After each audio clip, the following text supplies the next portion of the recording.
Welcome everybody to yet another episode of The Cover 2 presented by Tigervision. I'm with Grayson Mann. I'm Patrick Neal as always. Today we are doing a mock draft. The highly anticipated, I'm sure, mock draft. The Cover 2's first ever. Before that, Grayson, do you want to make an announcement? I see you got a prop here. I've got a prop. As you guys know, I am a big Boston Celtics fan. I just wanted to clear the air on some things. I have a broom. If you know, you know. No need to talk about a team that got swept. Let's get started with the magic of a mock draft. All right. So, besides that announcement, we will be doing a mock draft today. What we're going to do is alternate picks. I believe Grayson is going to start out, so he's going to have all the odd numbers. I will have all the even numbers. And we're going to go a little bit quick, so it's not too long. Yeah, we're not going to take as long as they do with the first round. I think they get 5-7 minutes? Yeah, we will not be going that in depth. But to go ahead and kick it off, Grayson, the first overall pick, the Jacksonville Jaguars, what are they doing? Okay, so I'm picturing myself, I'm in Jacksonville, or I'm in wherever room in Las Vegas, and I'm sitting here and I'm going, man, there's a lot of hype surrounding Trayvon Walker, but I know that I know my instincts. I had a really solid first pick with Trevor Lawrence, and again, I'm just going to take him off the board. I'm going to take Aiden Hutchinson out of Michigan. I'm going to take probably the most solid player available, really a really solid year of production that Kayvon Thibodeaux and him were kind of in that war, that battle, but character issues and some things. So I'm just going to take what is available with me. I'm going to see that he's really been consistent all year. I like what I see with him. Good culture fit. Best available player for me. I think he's going to be a really solid player as soon as he gets in the league. I don't know if his potential is quite as high as somebody like Trayvon Walker or Kayvon Thibodeaux, but I think it's what a lot of people are imagining the Jaguars are going to do. So, a solid pick. All right, number 2, the Detroit Lions. If I am Detroit, there is quite a few needs. You've got Trayvon Walker, I think, is being mocked by a lot of people to the Lions. They could potentially go quarterback. They could potentially go Kyle Hamilton. But I'm going to take Trayvon Walker. I think the hype is real. He's a very raw prospect. He's a great run defender already. He's got to work on his pass rush, and if he can, he can be an elite player, and that can be an elite defense underneath Dan Campbell. So I'm gonna go Trayvon Walker as the second overall pick. Can you imagine if the draft moved this quick? It wouldn't be as exciting. I guess not. The suspense would be kind of just like, Yeah. But okay. Anyways, third overall pick, the Houston Texans. So this is a Houston team that it appears they have their starting quarterback, Davis Mills. We're not going to worry about that. It appears, it's up in the air. I think for at least this year, they're probably going to rock with it. It looks like they're like taking the Daniel Jones route. They're just going to kind of let things happen and see how it plays out. So I think that for me, it's about trying to rebuild this roster. And the thing that strikes me the most is that offensive line. Okay. And I think I'm going to take the big tackle out of Alabama and Evan Neal. I'm really going to solidify another part of this roster that definitely needs help and maybe bringing in an anchor like Evan Neal helps develop Davis Mills, and it's a domino effect. I think they'll honestly have a pretty solid offensive line because they'll have Laramie Tunsil on one side and Evan Neal on the other if they do decide to go with him. If you watch the Alabama spring game, you see how much the offensive line struggled. So Evan Neal, it's a big loss for him. So yeah. I like the pick. We are going to go with Evan Neal to the Texans at 3. Number 4, the New York Jets. There are a lot of ways the Jets could go with this. Do they take a receiver early, get the pick of the litter, and not want to wait until 10 when potentially some receivers have gone? They could go safety with Kyle Hamilton. They could go offensive line. They could go defensive end. Anywhere. And I'm going to go defensive end. Ooh. I'm going to take Kayvon Thibodeaux. Oh. I really like him as a prospect. He's been the highest, really the number 1 pick, really since high school in this class. So the fact that he is, up until like 2 months ago, was going to be pretty much solidified as the number 1 overall pick. I think he's got great potential. I think he's going to be good already going into the league immediately, and that'll be a solid defensive line with Carl Lawson, with Quinnen Williams, and with Kayvon Thibodeaux now. So The Jets really can't go wrong at 4. There's a lot of, especially the way that this is kind of panned out, they have a lot of great options. You could really go anywhere in any position to help upgrade and just kind of bring relief. So I like your pick. I with the Jets. wouldn't say the Jets couldn't go wrong because they're the Jets. They so could. They could go wrong. Maybe I'm but showing. Maybe I I'm think there's a being lot of twice. options. Yeah, I agree. Anyways, New York Giants, their first pick in the first round. Yeah, and I got Number the 5. odd number, so I get them twice. So I get to really stack these picks. So I know part of me is like, ooh, very curious about where I go with this. But I think that for New York, there's a safe pick and there's a crazy pick. But we got two top 10 picks, so we're gonna go safe. We're gonna get Ikem Ekwonu from NC State. I probably botched the pronunciation there, but I think he's a solid offensive prospect. He's got versatility across the line, like you added. But this is a player that could really evolve in New York and be able to thrive under that kind of pressure. Yeah, I think that's a very Giants pick. Yeah. Offensive lineman that'll probably turn out all right. You know, like Andrew Thomas. Maybe Andrew suck for the first couple of games, but turn out all right. So, Ike Ekwonu, we have him going to the New York Giants. All right. So now on to the Panthers. The Panthers are one of the interesting teams. A lot of people. Matt Rule has a lot of familiarity with Kenny Pickett, the quarterback, as he did scout him when he was in high school. But you know, the Panthers came out and said in an interview that Sam Darnold's their QB moving forward. Maybe that's true, maybe that's not. I'm gonna give him another tackle. I'm gonna give him Charles Cross. Okay. Out of Mississippi State. I think their offensive line needs a lot of work. They could, you know, they got Taylor Moton, who's all right at one side, and they could put now Charles Cross at the other. So I think that's where they go. It's really interesting because the Baker Mayfield rumors have really tried to align themselves with Carolina. So maybe there's a move that's made there, and maybe they get their quarterback and they get an offensive lineman. We'll see. I know they said Sam Darnold's their quarterback, but I would not be shocked if they were the first team to take a quarterback, especially if it's a Malik Willis or a Kenny Pickett. Yep. Absolutely. All right, okay. back to the Giants. From the Chicago Bears, courtesy of Justin Fields. Yep. That pick. Now there's a lot of options here. Now There is a lot of options. it's no longer Kayvon Thibodeaux, which I thought was how it was going to go. He was going to slip, and that a team like Atlanta or New York would be able to pick him up. But I think they still have a great option here in Jermaine Johnson from FSU, and I think that's the team that that's a player they're gonna take. He's versatile, transferred from UGA, but he made a really big impact for FSU, a team that's trying to improve and establish a new culture there. They don't have professors reading books and blowouts anymore. So I like this pick for the Giants, Jermaine Johnson. Interesting. Yeah, he's been somebody who's kind of risen up the draft boards over the past couple of weeks. You know, I wouldn't be surprised if he went inside the top 10. He transferred to Florida State his final year, and he had solid production. He got a strip sack against Clemson too. Yeah, so. he really made life for Clemson a living. Just you know what I mean. Yeah. Anyways, the Atlanta Falcons, potentially the worst roster in the NFL. Yeah. Shout out McGregor if you're watching this, Falcons fan.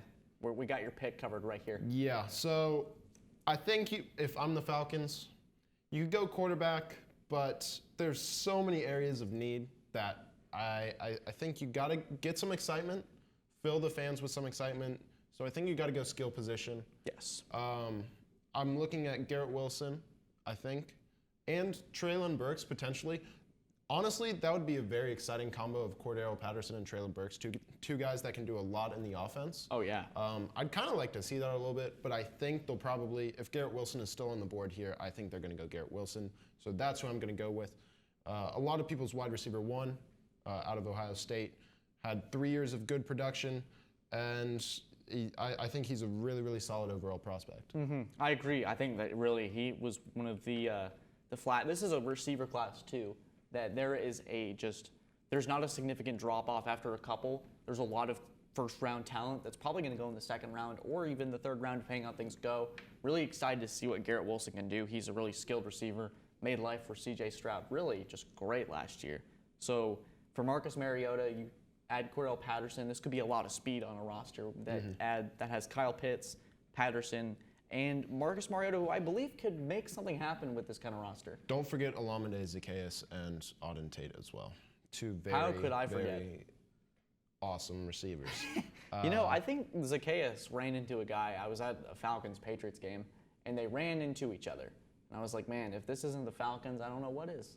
Oh, you're saying like two They were running a route, Okay. and they collided into each other, and Matt Ryan almost threw a pick. I was Gotcha. like, yeah, this is... Yeah, well, the Falcons get some help in that position. So, number 9, it's up to you, Grayson. Where are the Seahawks going to go? Now, for those who don't know or who are living under the sports world rock, the Seahawks moved off from Russell Wilson at quarterback, and they added Drew Lock, who I think the consensus is that he's probably not a franchise quarterback, but maybe could in a second stint with the Seahawks make something happen.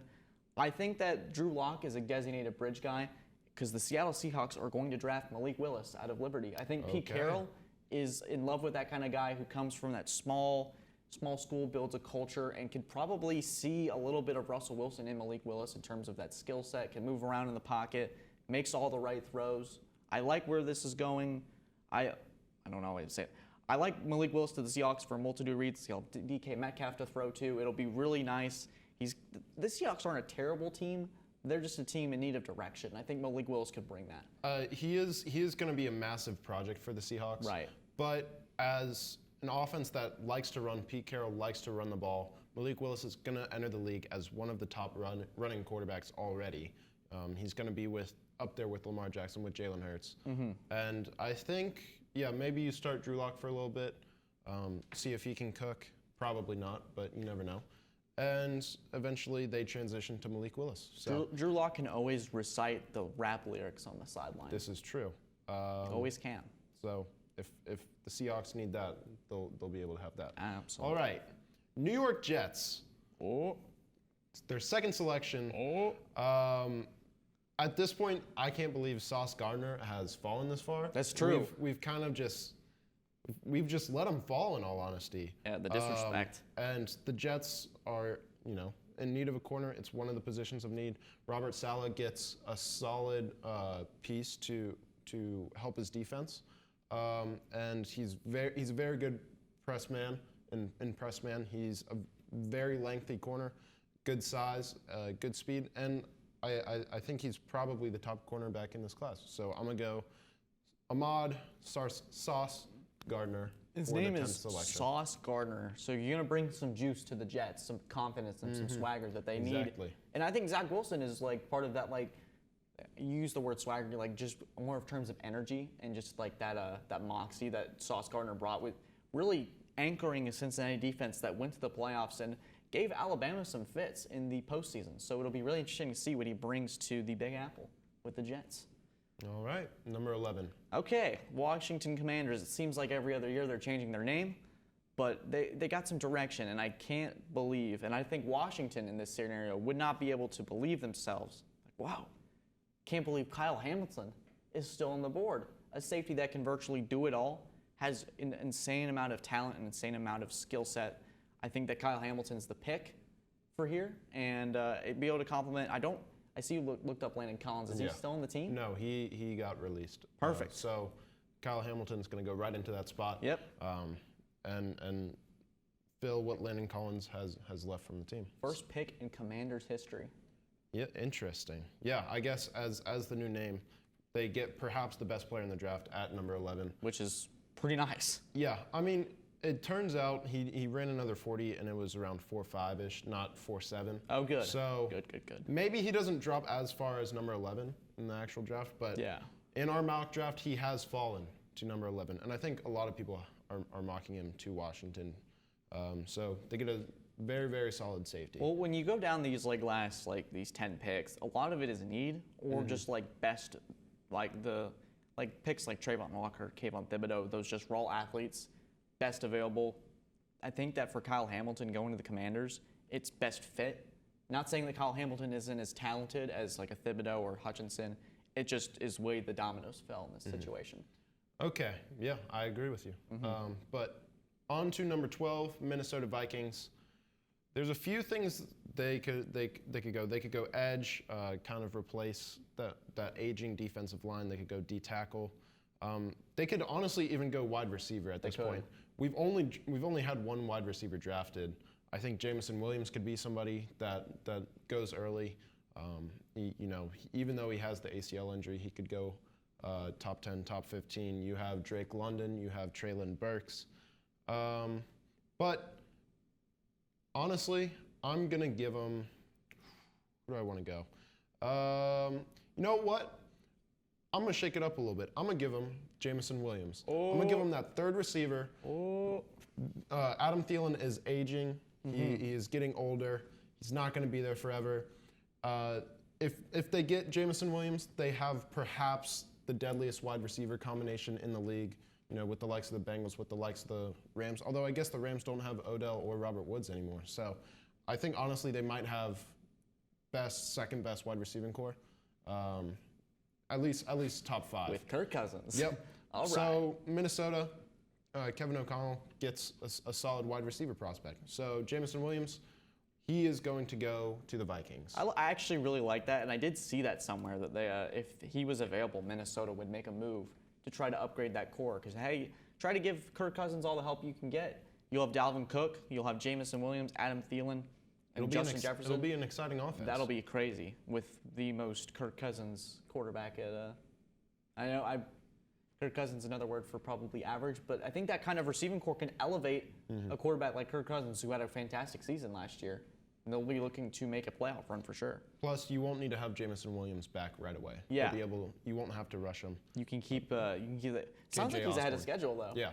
I mean, I don't know what they're giving these guys, but we had guys like Amari Rodgers come back after 4 months. We've had just a multitude of things happen, so it's crazy. Okay, what is with all these teams getting multiple picks, and why is it not New England? I believe it's the Deshaun Watson. It's got to be a record for most amount of teams without a first-round pick this year. I see it's from the Cleveland Browns, so it's the Deshaun Watson situation. Okay, so you're Houston, and there's a lot of things that have gone your way. Yep. You've got to take care of your Deshaun Watson problem. You've got your tackle in Evan Neal. Yep. So you can really start to look for maybe I think what I see with Houston, I think they're going to go corner here. And I think they're going to go Trent McDuffie from Washington. I think Stingley, there's a little bit of baggage there with Stingley that I don't necessarily like.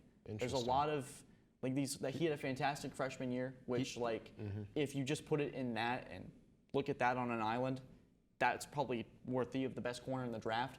But then the sophomore year, junior year, he got hurt. He struggled a little bit. I think Trent McDuffie is a little more solid, and he slot corner, and he's really all around, I think, just less of a risk. Especially when you have 2 first-round picks, you don't want to have one of them potentially be an injury risk or a. So I'm going to go in the safer pick here and go Trent McDuffie. I think Derek Stingley falling at this point is just crazy, but I think that Trent McDuffie is a safer pick. Interesting. Well, might be the first real question mark. But that's definitely a bold take. I think Trent McDuffie is a solid player, but he is small. He is undersized. Yeah. He does play very tough, very physical for his size. Houston needs that kind of edge, though, I feel. Okay, all right, fair enough. I mean, they could very easily take Trent McDuffie, and I think you're surprising a lot of people by taking him over Derek Stingley. If you're surprised, including myself. He's going to let me know why he's surprised. You guys got to let me know why you're surprised. Sometimes in a mock draft, crazy things can happen. Yeah, this is very true.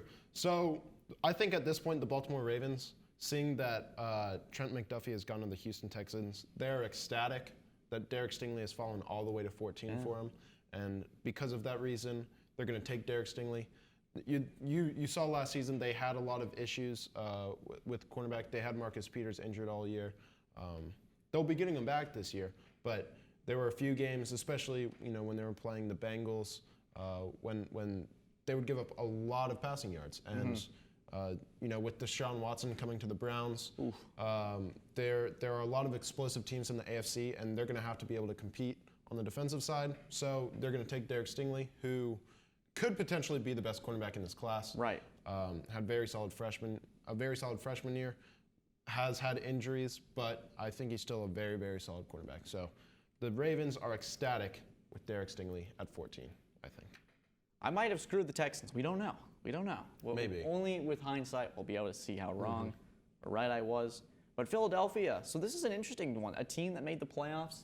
They've got a lot of things going for them. They seem to have figured out how to kind of make Jalen Hurts work in the NFL.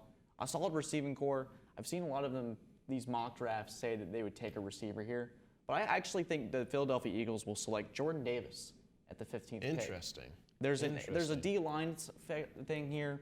I think that he could be like a Fletcher Cox, someone that was an Eagles legend for a long time. So I like where the draft is kind of fallen. I think Philadelphia can make pretty much any move here. They can go linebacker, wide receiver, but I think starting to establish that defensive line and rebuilding it, especially since, as you put, it's aging. I think Jordan Davis is a perfect pick. Some part of me worries that he can't play. Like, you have like the 2 plays and then he's gone type scenario, but I think what he brings on the field is a freak athleticism and something that we haven't seen before from a guy that big. So I'm really excited to say that the Eagles will, in at least our little universe, take Jordan Davis. I think it's a very, very solid pick.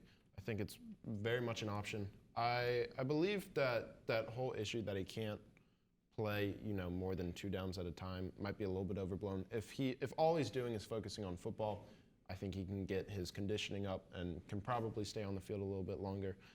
But he does get to replacing a bit of that aging defensive line, like you said. Brandon Graham, Fletcher Cox, all the guys that kind of, were there for the Super Bowl, were there for the Carson Wentz years, the Nick Foles years, the Wentz Foles is you can't really. Yeah. Anyways, but he gets to replace in that defensive line, and I think a lot of teams at this point are probably a little bit sad that the Philadelphia Eagles took Jordan Davis, because teams like the Chargers were probably looking out for him. But on to the New Orleans Saints, the first of their 2 first-round picks. There are a lot of ways they could go, but at this point, the fact that both Drake London and Treylon Burks are still on the board, I think they're, again, ecstatic that these 2 receivers have fallen this far. Yeah, they don't get maybe Jameson Williams, who I think would probably be the best fit for him, because you get that field stretcher. But the New Orleans Saints, they are going to take Treylon Burks, somebody that can do a bit of everything. You can put him in the backfield, you can put him in the slot, you can put him outside. You get Michael Thomas back, Alvin Kamara. I'm not sure about that situation right now, but I think you have a solid receiving core. With that kind of 1-2 punch that can help Jameis, succeed. So I'm going to go Treylon Burks. Okay. New Orleans. I like it. I really do. I got a similar thing for you, Patrick. The rich are only going to continue to get richer. Okay. Interesting. The Chargers are going to take Trevor Pennington out of northern Utah. I think that the Chargers here, they don't have Jordan Davis, as he went to the Eagles, so that's a position they can't really address at this time. But I think you got to think in the back of your mind, you were pretty much a timeout away from being in the playoffs because of Ty, and you're moving in the right direction with a new coach. Why not keep the reason you're here, Justin Herbert, even more safe? You had a fantastic pick with Rashawn Slater last year. He turned out to be one of the best tackles that year. Why not try to replicate it with Trevor Pennington and pretty much right tackle, your left tackle, solidify that, keep Justin Herbert upright, keep him from getting hurt, and let him continue to develop, because what we've seen from Herbert so far is fantastic. Interesting. I think Trevor Pennington is a very polarizing player. I think a lot of people love him. I think there are some people also that really don't like him as a prospect. He's a little bit older. He stood. A lot of people said he stood out at the Senior Bowl. Then there are also clips at the Senior Bowl where he did not look good. So I'm not quite sure what to think about him. I think he could potentially be a solid prospect, but there are definitely some question marks with the few clips I've seen of him at the Senior Bowl. So he's probably the best tackle prospect still available. Yeah. You have Bernard Raymond maybe from Central Michigan, or Tyler Smith from Tulsa, I believe. But solid pick. The Chargers could use some help on the offensive line, and they get another tackle prospect. Yes. All right, Philadelphia, they have their 2nd pick now, and I think they could go receiver, they could go Drake London, they could go maybe Devin Lloyd, who is a linebacker who's probably going to go in about this range, but I'm going to get Jalen Reagor off the starting lineup. Get him gone. Do it, Patrick. I'm going to take Drake London. I think Drake London and Devontae Smith. Drake London, until he was injured last year, was putting up better stats than Devontae Smith. I think you get that true X receiver that can go up and get it. He could be even a power slot, and a bigger slot receiver, kind of like Cooper Kupp, kind of like Juju Smith-Schuster, and you get Devontae Smith, who in his second year, he already looked good in his first year. I think he'll look even better in his second year. Yeah, absolutely. You with this, you kind of figure out what you got with Jalen Hurts, and I think at this point, if Drake London is falling to 18, you have to take him. Yeah, so. Absolutely. I kind of like, it went in the back of my head. I can't believe Drake London fell in our little draft here. Okay, we got the Saints again. The Saints actually have a unique opportunity here to really boost this roster. It feels like there's been a void since Drew Brees has left, and I'm not talking about QB. I'm not going to go there. I'm not going to shock the world or anything. I'm going to go with George Karlaftis from Purdue. Okay. I think that's a solid pick. I think that the Saints really go, hey, we can't go wrong with this. This is a solid player. This is a guy that can really come in and contribute immediately. We have Treylon Burks. We got a weapon for Jameis Winston, who looks to be the quarterback for at least a couple of years. So let's go ahead and take best available and get a solid playmaker. I think the Saints, the reason they traded up for this was not for a QB, but because I think they feel like they're only a few key players away from really contending for a Super Bowl. So I like the pick, George Karlaftis. I think a lot of people are really high on him as a defensive end. He's going to come in. He's got solid size, maybe not great length, but he was a very, very productive player for Purdue. And, you get Cam Jordan on one side, you get George Karlaftis on the other. You got Demario Davis, you've got Marshawn Lattimore in the secondary. I think it's a very solid defense. It's a division as well where two of the three quarterbacks don't really move. You have Tom Brady, and then you have Sam Darnold, who he's not really, people say he's kind of mobile, but it's kind of like, is it really though? Marcus Mariota is, as he's going to get older, he's going to get probably be less inclined to run. So I think it's a smart move to kind of solidify this defense, especially the defensive line, where you can really make an impact. And this is a Saints team that was 5-2 before Jameis Winston went down. I think it's safe to say if Winston and them had kept the trajectory, they just had beat Tampa. If Winston was healthy, this was a team that probably could have won the division. Could be. Oh, yeah, who knows? for sure. So there we go. The New Orleans Saints select George Karlaftis. Now, number 20, the Pittsburgh Steelers. Interesting one. This is what I'm going to tell you. This is one of the most interesting picks that I'm looking forward to on Thursday. I think so as well. This is a team like the Saints who are probably a couple pieces from really doing some dangerous things. It's a tough division. Mitch Trubisky, verdict still out on him. Patrick, where did they go? I think you mentioned Mitch Trubisky. We've already had Malik Willis go to the Seahawks. I'm going to take Desmond Ridder here if I'm the Steelers. Okay. I think, honestly, he's my favorite quarterback in this class. Interesting. I think he's athletic. He's got the intangibles. He's a very solid leader, 4-year starter. He has a daughter, so he knows all about responsibility. I think Mike Tomlin was probably looking for Malik Willis at this pick. Right. But I think Desmond Ridder is going to be more polished already rather than Malik Willis.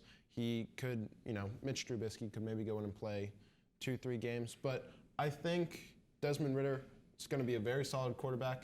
And I like him here at this spot to the Steelers, and he helps them solidify their team. Yeah, this is certainly a pick that, I didn't think you were going to take Desmond Ridder. I thought you were going to go with Kenny Pickett, the hometown guy. Interesting. I do like it, though. I like the points you bring. I think Pittsburgh, what Ridder brings to Pittsburgh is stability. And that's exactly, there's certainly things that he can definitely better about his game, but there's a lot of things that he's really good at. There's not anything that he's noticeably ooh, I like it, makes you want to he's not like a project. He can come in and really just be a solid NFL, I can see him being a game manager type player. Yeah. All right, we've got 12 picks left. Let's kind of fire through these real quick. Yep. The New England Patriots at 21, your team, Grayson. My team, okay. What do you want them to do? What do I want them to do? Man, there's a lot of things I would love for New England to do. If they had 32 picks, I'd love for that to happen. But that can't happen. So I see a unique opportunity, something that I've been asking for years. A couple of years ago, there was a certain number of players that were floating around in the draft, and I was like, man, it'd be really great if they would be represented on the Patriots just for that extra, that juice. And those guys were Christian Wilkins, Cleveland Farrell, and the Power Rangers, as they're called. Wouldn't it be great to have a Clemson player on the Patriots? It would be. And they're going to have one. His name's Andrew Booth. Interesting. He's going to go to the Patriots. And it's not only just a fantasy or pipe dream.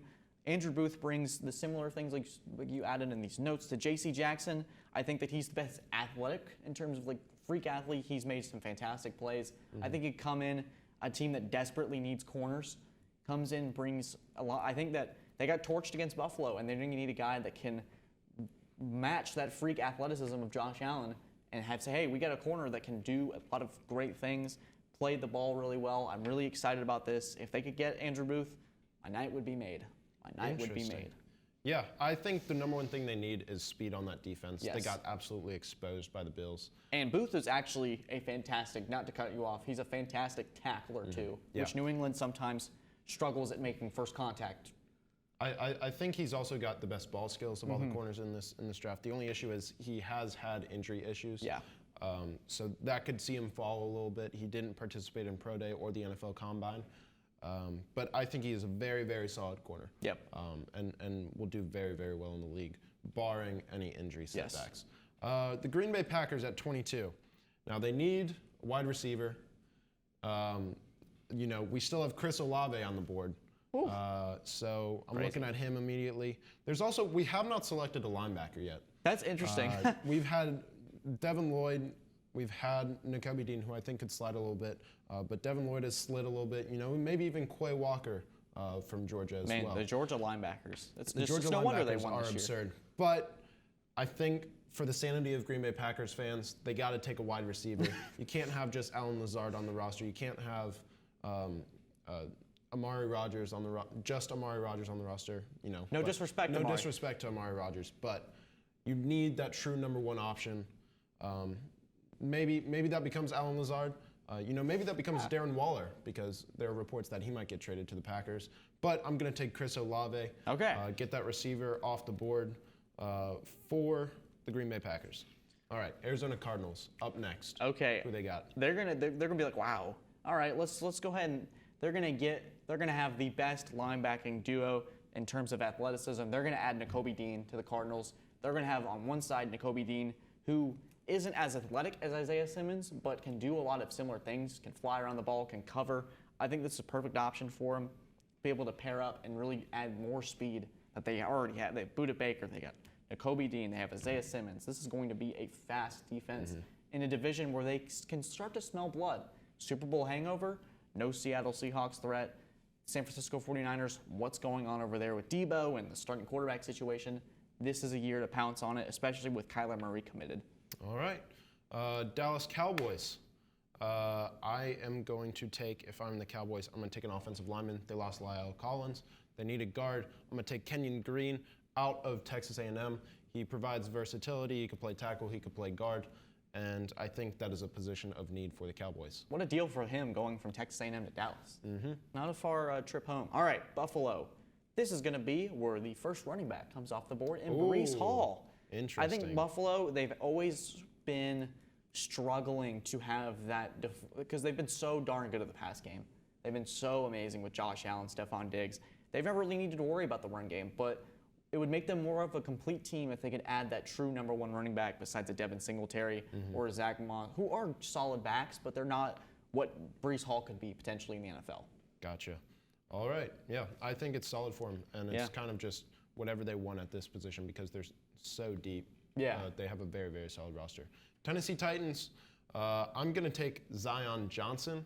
I've been waiting for that guy waiting for him to come from off Boston the board. College. The Titans could use some added depth to their offensive line.